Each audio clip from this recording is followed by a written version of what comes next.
As I was driving here, I don't know how many of you also in following the Google Maps drove by, and to the left was Bellhaven. Bellhaven is one of the areas that with global warming we can expect more flooding, and a good number of people here in this area live in Bellhaven, and part of the question is how well they can swim, or what kind of policies can we put in place in Fairfax County to make it more resilient. Next, I'd like to introduce Karen Corbett-Sanders, who is the chair of the Fairfax County School Board, and is really shown leadership and especially partnership around what local schools can do to both educate their kids and to be examples and models for the rest of the county. Karen?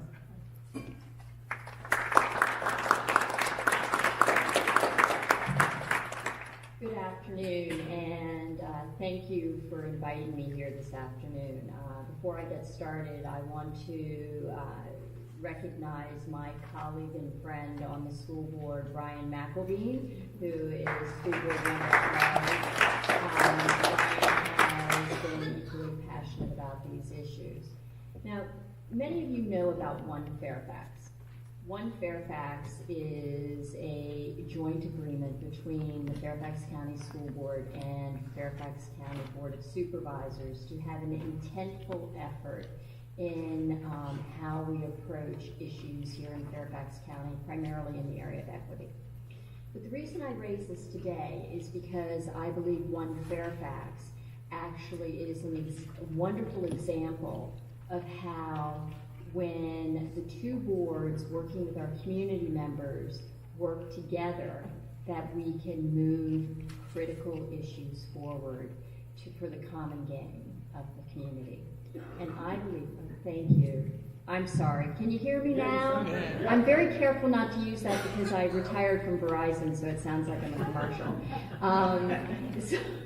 Okay. So when I go back to the One Fairfax example, I believe it's time to have a One Fairfax on climate in Fairfax County. And we're starting down that process. Our school board in October actually adopted a new resolution to be more intentful on climate change. We have been working with the faith-based community and have been encouraging them to be very active in our capital improvement planning process. You all became very active last year with the CIP hearing. And this past week, or this past Tuesday when we had our public hearing, I was thrilled to see that the overwhelming majority of speakers were there to talk about the linkage of our building plans to climate change. And what was even better is the majority of the speakers were students. They care passionately about this issue. And they care passionately about this issue because they are children at risk. Act now. We are impacting their future. And so as policymakers, as community members, as advocates and faith-based leaders, we have to do this together. So I mentioned the resolution that we adopted in October.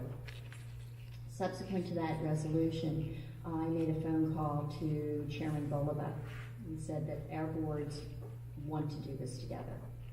And so we will begin the process of more closely collaborating in this area with a joint meeting in March, beginning of March. At the same time, I have spoken to her, and I know many of you have suggested that the example of One Fairfax and what we did with the SCIF, which was the Successful Child and Youth Program team, that we should be doing a joint team to address these critical issues. And so I plan on making that recommendation going forward. And I believe that I have the support from most of my colleagues on the board. I hate to use the term I, because it isn't an I, it's a we, and we have to do it together. And on our board, we've had great leadership also from Pat Hines, who is the Hunter Mill District representative. She can't be with us today because she's a full-time student, or a teacher, and she is focusing on what she needs to do there.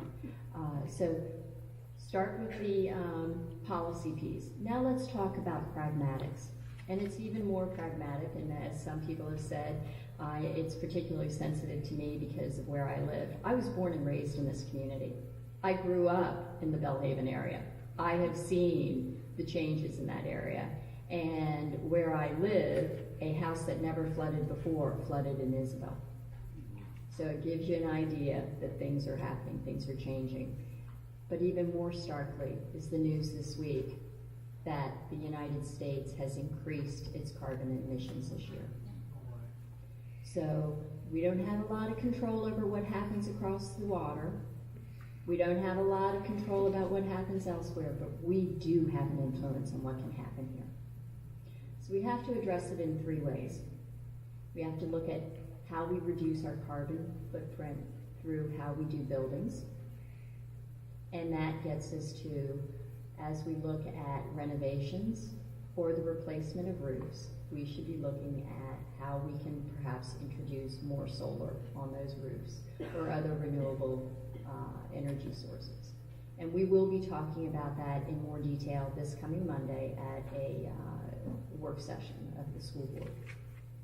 I encourage you, if you have time to drop by that meeting, you'll hear where people are at on it. The second piece is, how do we reduce our carbon emissions in our vehicles? Because people often get surprised when I say that the buildings in Fairfax County owned by Fairfax County Public Schools are 6 times the square footage of the Pentagon. Our bus fleet is larger than Greyhound. So just with those 2 areas, we can make a difference. So last night, the superintendent introduced his new budget, and he talked about replacement vehicles. And we began the conversation about how we make sure that we build in our commitment to climate change by how we approach the purchase of new vehicles. We should be looking at energy efficient vehicles such as solar powered, electric powered, hybrids. Look at all the options. The third piece is a longer term piece. And this is one where we have to talk about how do we change the mindset of our community. And how do you do that? We all know it's called education. And education can be what we do every day, but we also build it into the courses on environmental science and other courses in our curriculum. But more importantly, longer term, we also need to know that we are creating a workforce for tomorrow. And one of the biggest growth areas is going to be in the area of renewable energy. So we need to look at what are those job skills our students need to be effective and be able to channel that energy that they have on making a difference, but give them the certifications and the skills so that they can go out and help build green buildings. They can go out and help engineer what we need to do. They can work with our water supplies and other areas. And so that's really just the beginning of that conversation.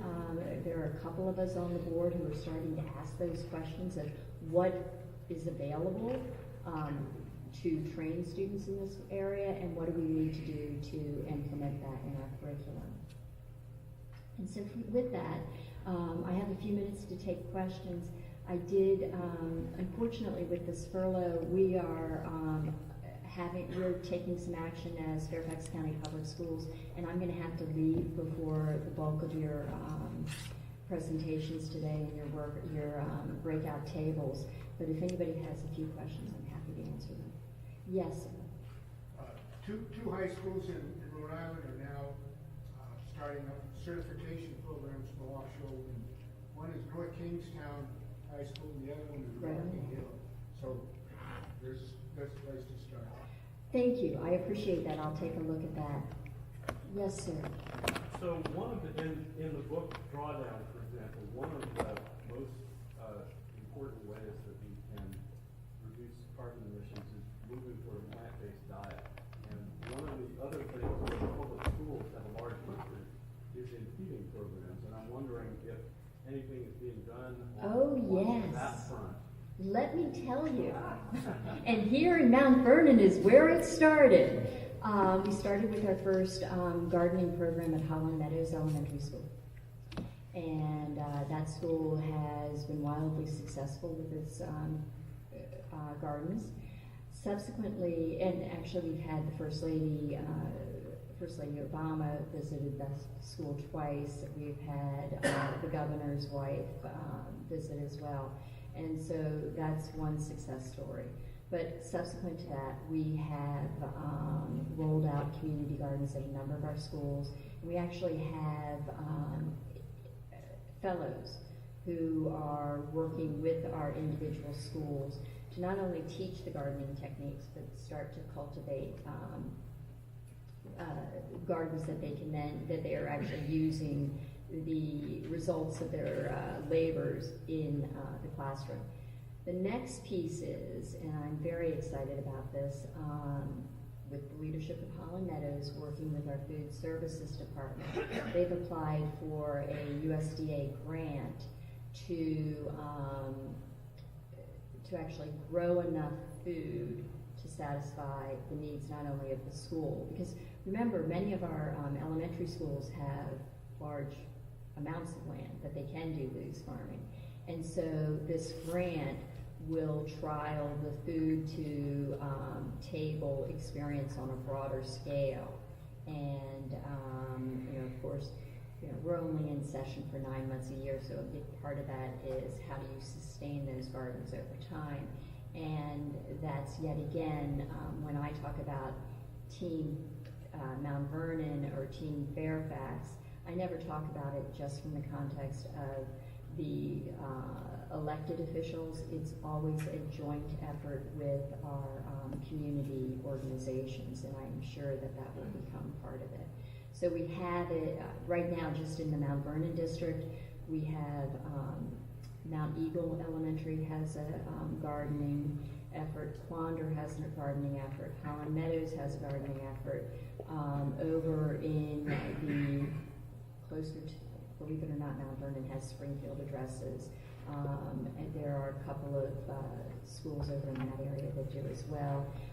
Further out, and perhaps Ryan, you can answer this better than I am because you are an at-large member, but I do know that we have similar gardens out in the Hunter Mill district and in McLean. Do you want to shout out a couple other names?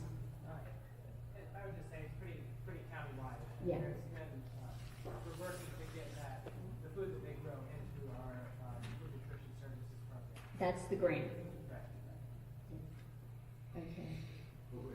Great, Great. Thank you. moving on. If you have additional questions, you can share them with Meg or with me or with any of the folks from FACS, and we'll make sure that we get over to get them over